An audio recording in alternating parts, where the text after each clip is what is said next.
గత కొంతకాలంగా జరుగుతున్న ప్రచారాన్ని వైఎస్ షర్మిల నిజం చేశారు. కాంగ్రెస్ లో చేరికపై కీలక ప్రకటన చేశారు. తాను కాంగ్రెస్ లో కలవడానికి సిద్ధంగా ఉన్నానని తేల్చి చెప్పేశారు. దీంతో ఇన్ని రోజులుగా నెలకొన్న సస్పెన్స్ కు తెరపెడినట్లయింది. ఇక షర్మిల ఏపీలోకి ఎంట్రీ అవడం ఖాయమవడంతో ఇప్పుడు అక్కడ రాజకీయాలు ఎలా మారతాయనే ఆసక్తి సర్వత్రా నెలకొనుంది. ప్రస్తుతం షర్మిల సోదరుడు వైఎస్ జగన్ ఏపీ సీఎం గా ఉన్నారు. దివంగత సీఎం రాజశేఖర్ రెడ్డి రాజకీయ వారసుడుగా వైఎస్ జగన్ కాంగ్రెస్ విభేదించి వైసీపీ పెట్టుకున్నారు.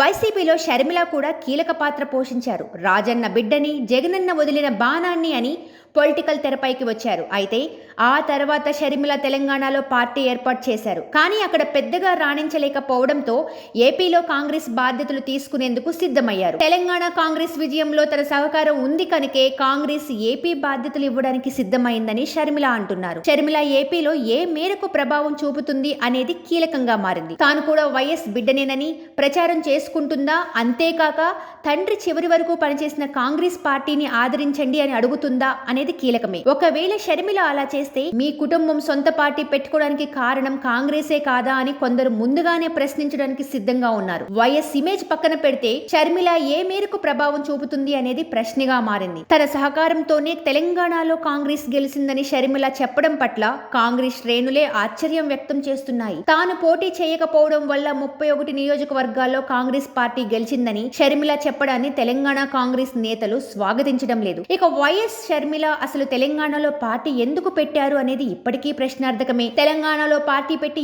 ఏం సాధించారో స్పష్టత లేదు. వైఎస్ మద్దతుదారులతో పాటు జగన్ బలగం అండగా ఉంటుందని ఆమె భావించి ఉంటారు. అందుకే 3000 కిలోమీటర్లకు పైగా పాదయాత్ర కూడా చేశారు. పాలేరు నుంచి పోటీ చేస్తారని సైతం ప్రకటించారు.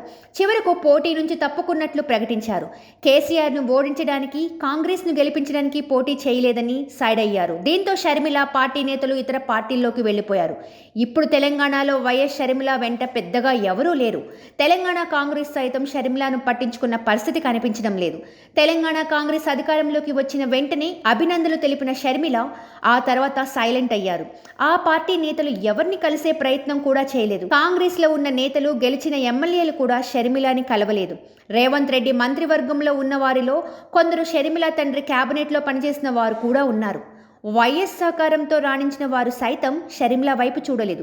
ఇలాంటి నేపథ్యంలో వైఎస్ షర్మిల కాంగ్రెస్ పార్టీలో తన పార్టీని విలీనం చేయడానికి సిద్ధమయ్యారు. అయితే షర్మిల చేరిక వల్ల ఏదో జరుగుతుంది అనుకుంటే పొరపాటే. షర్మిల వలన కాంగ్రెస్కు పెద్దగా వచ్చేది ఏమీ ఉండకపోవచ్చు. ఏదైనా ప్రతికూల ప్రభావం పడితే అది షర్మిలకి ఎఫెక్ట్ కావచ్చు.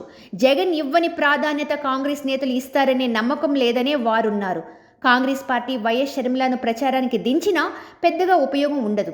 షర్మిల ప్రచారం చేసి గత 2 ఎన్నికల తరహాలోనే కాంగ్రెస్కి డిపాజిట్ రాకపోతే ఏపీలోనూ షర్మిల ఇమేజ్ పోయే అవకాశాలున్నాయి. ఇప్పుడు షర్మిల ఏపీలో అడుగుపెట్టి తన పేరుతో పాటు తండ్రి వైఎస్ పేరును తగ్గించడం ఎందుకన్న ప్రశ్నలు ఉత్పన్నమవుతున్నాయి. ఏపీలో ఏం చేయాలనుకుంటున్నారని కొందరు షర్మిలని ప్రశ్నిస్తున్నారు. ఏపీలోకి వెళ్లి వైఎస్ షర్మిల ఏం చెబుతారో కూడా క్లారిటీ లేదు. వైఎస్ కుమారుడు జగన్ పరిపాలన సరిగా లేదని, కాంగ్రెస్ను అధికారంలోకి తీసుకువస్తే రాజన్న రాజ్యాన్ని తెస్తామని చెబుతారా అన్న ప్రశ్నలు వైఎస్ అభిమానుల నుంచి ఎదురవుతున్నాయి. వేగంగా నిర్ణయం తీసుకున్నా తేలికగా పనులు కావు. ప్రజలను మెప్పించడం కూడా అంత తేలిక కాదు. పైగా కాంగ్రెస్ పార్టీ తరపున ప్రజల్ని ఆకట్టుకోవడం షర్మిలకు చాలా కష్టమే. అందుకే షర్మిల నిర్ణయంపై రాజకీయ పార్టీల్లో భిన్న వాదనలు వినిపిస్తున్నాయి. షర్మిలను ఏపీ ప్రజలు ఎలా చూస్తారు? వైఎస్ వారసులాగా ఆదరిస్తారా? రాష్ట్ర విభజన చేసిన కాంగ్రెస్ నేతగా చూస్తారా అనేది షర్మిల రాజకీయ భవిష్యత్తుని నిర్దేశించనుంది.